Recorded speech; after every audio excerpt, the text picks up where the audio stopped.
بسم الله الرحمن الرحيم. يا الله يا الله يا الله، يا مجيب دعوة المضطرين، يا كاشف كرب المكروبين، يا غياث المستغيثين، يا صريخ المستصرخين،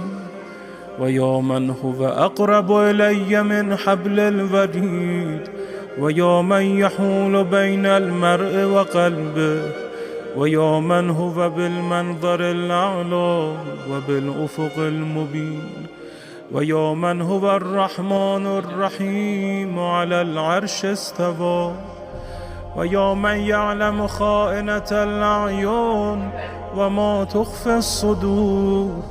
ويا من لا يخفى عليه خافية، يا من لا تشتبه عليه الأصوات، ويا من لا تغلطه الحاجات، ويا من لا يبرمه إلحاح الملحين، يا مدرك كل فوت، ويا جامع كل شر، ويا بارئ النفوس بعد الموت، يا من هو كل يوم في شر، يا قاضي الحاجات، يا منفس الكربات، يا معطي السؤلات، يا ولي الرغبات، يا كافي المهمات،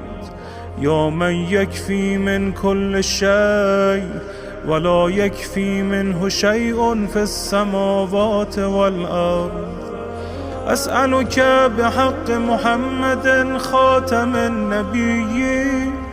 وعلي أمير المؤمنين، وبحق فاطمة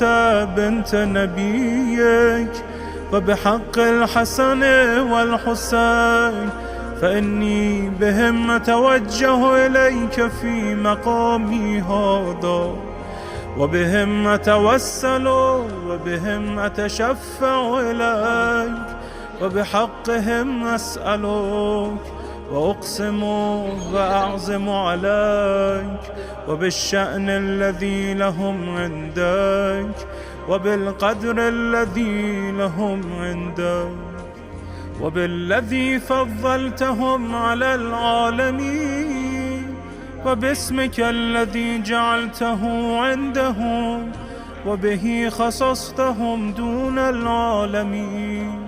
وبه أبنتهم وأبنت فضلهم من فضل العالمين، حتى فاق فضلهم فضل العالمين جميعا.